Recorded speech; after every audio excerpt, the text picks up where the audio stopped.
বিসমিল্লাহির রহমানির রহিম। আমি জুলাইয়ের কোনো হিরো না, জুলাইয়ের কোনো নায়কও না।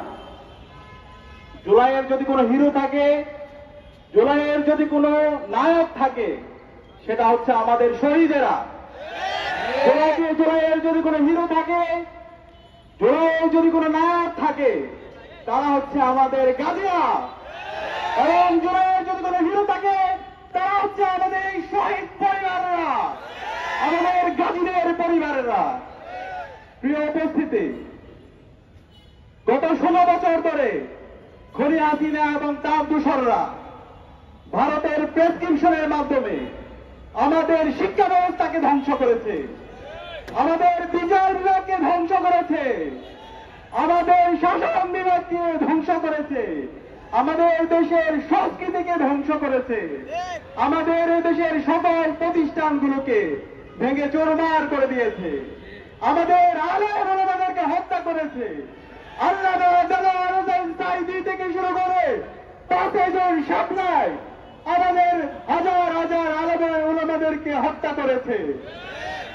5 জুলাই 36 জুলাই 2024 সালের জুলাই বিপ্লবের মাধ্যমে আমাদের শহীদদের আত্মত্যাগের মাধ্যমে আজকে আমরা নতুন বাংলাদেশ পেয়েছি। জুলাইয়ের পরে আমাদের স্বপ্ন ছিল একটি ইনসাফ ভিত্তিক বাংলাদেশ বিনির্মাণ করা, এবং এই জুলাইয়ে ফ্যাসিবাদের বিরুদ্ধে দীর্ঘদিন ধরে যারা লড়াই করেছে সেই সকল স্টেক হোল্ডারদেরকে সাথে নিয়ে একটি ঐক্যবদ্ধ বাংলাদেশ বিনির্মাণ করা। কিন্তু আমরা দেখতে পেয়েছি জুলাইয়ের কিছু ঠিকাদাররা সেই ঐক্যকে বিনষ্ট করেছে। আমরা দেখতে পেয়েছি আমাদের যাত্রাবাড়িতে আমাদের কওমি এবং আলিয়া মাদ্রাসার শত শত শিক্ষার্থী তারা শহীদ হয়েছে। সাভারে আমাদের শত শত শ্রমিকরা তারা জীবন দিয়েছে।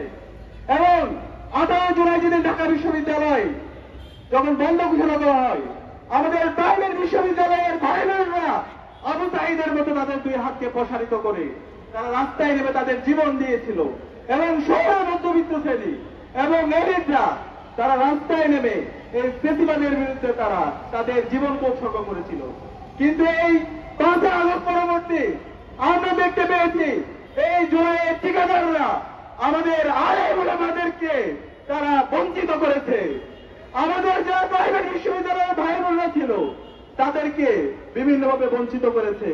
এবং শহরের মধ্যবিত্ত শ্রেণী এবং তাদের যে মতামত নেওয়া দরকার ছিল তাদেরকে বঞ্চিত করেছে। এবং এর মাধ্যমে একটি অনৈক্য তৈরি হয়েছে।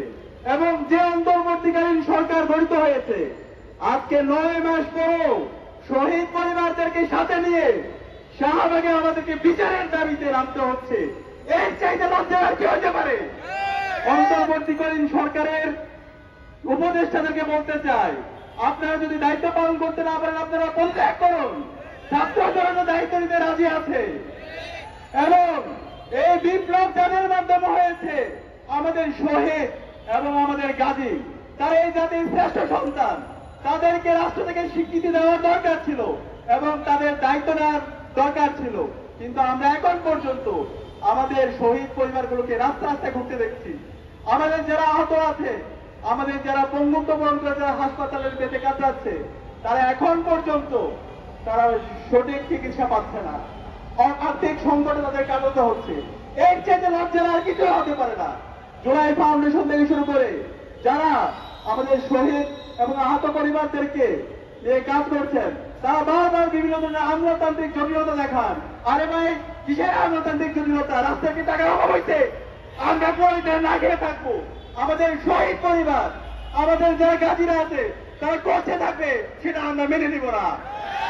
আমরা অন্তর্বর্তীকালীন সরকারকে অনুরোধ করবো, অনেক হয়েছে। আমাদের যে মেজর দাবি ছিল খুনি হাসিনা এবং তার দূষররা গত 16 বছরে বাংলাদেশে যে গণহত্যা চালিয়ে এসেছে এবং জুলাইয়ে যে গণহত্যা এবং শিশু হত্যা করেছে, এই প্রত্যেকটা হত্যাকাণ্ডের বিচার করতে হবে।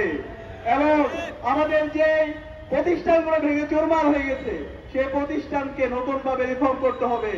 এবং আমি বাংলাদেশের মেজর পলিটিক্যাল পার্টিগুলোকে বলতে চাই, জুলাইয়ের পরবর্তী বাংলাদেশে একটি প্রজন্ম তৈরি হয়েছে, তারা আর ফ্যাসিবাদকে ভয় পায় না, তারা প্রতিবাদ করতে শিখে গেছে। তারা কেউ শিবির করে না, ছাত্রদল করে না, জামাত করে না, বিএনপি করে না, কিন্তু তারা সত্যকে সত্য বলতে শিখে গেছে। আপনারা যদি জুলাই বিপ্লবের যে স্পিড, সেই স্পিড লালন না করেন, শহীদদের সাথে যদি গাদ্দারি করেন, খুনি হাসিনার যে পরিণতি হয়েছিল তার চাইতে খারাপ পরিণতি আপনাদের হবে। সাবধান হয়ে যান।